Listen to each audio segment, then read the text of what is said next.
তুমি নিজেকে খুশি রাখতে পারছো না। ইয়েস মাই ফ্রেন্ড, হ্যাঁ তুমি নিজেকে খুশি রাখতে পারছো না। ওয়ান সেকেন্ড, দিস ইজ তুই, welcome to my channel thankful thinking. My friend, আমি অনেকদিন পর আবার তোমাদের কাছে ভিডিও নিয়ে এসেছি। কিছু ব্যক্তিগত কারণের জন্য আমি অনেকদিন ভিডিও দিতে পারিনি, অনেক মাস হয়ে গেছে। সো আজ থেকে আমি আবার কন্টিনিউ ভিডিও দিতে থাকবো। আর যারা আমার চ্যানেলটি এখনও পর্যন্ত সাবস্ক্রাইব করো, প্লিজ চ্যানেলটি সাবস্ক্রাইব করো এবং পাশে থাকা বেল আইকনটি অন করে দাও। তুমি খুশি নও, তোমার সময়টা খুব খারাপ যাচ্ছে, আর সেটাই সবাই পারে না। এটা সব থেকে বড় কারণ কি জানো? তুমি নিজের সাথে সবাই তুলনা করছো, তুমি নিজেকে নিয়ে সবার সাথে তুলনা করছো। সেটাই হলো তোমার খুশি না থাকার সব থেকে বড় কারণ। তুমি তোমার আশপাশের মানুষকে দেখছো আর তার লাইফস্টাইল নিয়ে নিজের সাথে তুলনা করছো, এটাই তোমার খুশি না থাকার সব থেকে বড় কারণ। তুমি এটা যতই অস্বীকার করো না কেন, সত্য এটাই যে তুমি নিজেকে আর পাঁচজনের সাথে তুলনা করছো, তাই তুমি খুশি নেই। তুমি আশপাশের মানুষকে দেখছো আর তার লাইফস্টাইলের সঙ্গে নিজের তুলনা করছো। ঠিক তো? ঠিক বলছি তো মাই ফ্রেন্ড, এটাই সত্য কথা। তোমার পাশে একটি ফ্রেন্ড আইফোন কিনেছে, এবার তুমি ভাবছো আমারও যদি সেই আইফোনটা থাকতো, সেটা ভেবে নিজে দুঃখ পাচ্ছ একটু হলেও। তুমি ভাবছো যদি আমার কাছে আইফোনটা থাকতো কত ভালো হতো। এটাও তোমার মন খারাপের একটি কারণ। তোমার পাশের একটি বন্ধু ঠিক তোমার মতো সেম এজ, তুমি তোমার লাইফে মোটামুটিভাবে স্ট্যান্ড করছো, বাট তোমার বন্ধুটা তোমার এজেই অনেক ভালো জায়গায় আছে।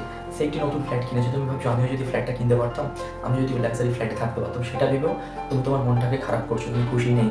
এটাও একটি বড় কারণ। তোমার পাশের বাড়ির ছেলেটি তার ফ্যামিলিকে নিয়ে বাইরে কাশ্মীরে ঘুরতে যাচ্ছে, তুমি যেতে পারছো না, এটাও তোমার খুশি না থাকার একটি বড় কারণ। তুমি তোমার মনকে নিজেই খারাপ করছো। এই যে খুশি থাকাটা না, এটা একটা হ্যাবিট মাই ফ্রেন্ড। এই হ্যাবিটটাকে নিজেকে তৈরি করতে হয়, এটা কেউ করে দেবে না। তুমি যে জায়গায় আছো সেই জায়গায় বর্তমান থেকে নিজে খুশি থাকতে নিজের মন থেকে ফিল করো যে আমি খুশি আছি, যেভাবে আছি খুশি আছি। কারণ তোমার পাশেরই একজন তোমার থেকে আরও খারাপভাবে আছে, তাকে দেখে ভাবো অ্যাটলিস্ট তার থেকে তো তুমি ভালোবাসো। এটা কি বড় কথা নয় মাই ফ্রেন্ড? এটা কি বড় কথা নয় যে তোমার থেকে যে আরও খারাপ অবস্থার মধ্যে আছে তার তুলনায় তো তুমি ভালোবাসো?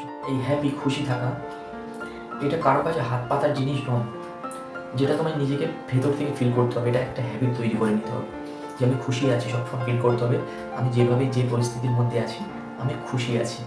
তুমি কি কারো কাছে হাত পাতলে সে তোমার খুশিটা তোমার হাতে ভরে দিলে তুমি খুশি হয়ে যাবে? এটা কোনোদিনও সম্ভব নয়। আমি বারবার ওটাই বোঝানোর চেষ্টা করছি তোমাদেরকে। হ্যাঁ, মনের মধ্যে চাওয়া পাওয়া আশা থাকতেই পারে, বাট সেটা সময় সাপেক্ষ। সময় ফ্রেন্ড, আজ থেকে এখন থেকে নিজেকে সবার সাথে তুলনা করো না। তুমি ভাবো তুমি যেরকমভাবে আছো তুমি বেস্ট, আর তুমি খুব ভালো আছো এবং তুমি মানুষটাও খুব ভালো। সবার সাথে যখনই তুলনা করবে তখনই কোনো না কোনো দিক থেকে মনের কোণে একটু সংশয় থেকে যাবে এবং মনে হবে আমি তো খুশি নেই, ওইটা করছে আমি যদি করতে পারতাম ভালো হতো, ওইভাবে আছে আমি যদি থাকতে পারতাম ভালো হতো। এরকম অনেক প্রশ্ন মনের মধ্যে ঘুরতে থাকবে এবং তোমার মনটা খারাপের দিকে যাবে, তুমি নিজেকে খুশি রাখতে পারবে না। সো তুলনা করো না নিজেকে কারোর সাথে এবং খুশি থাকার একটা হ্যাবিট তৈরি করো।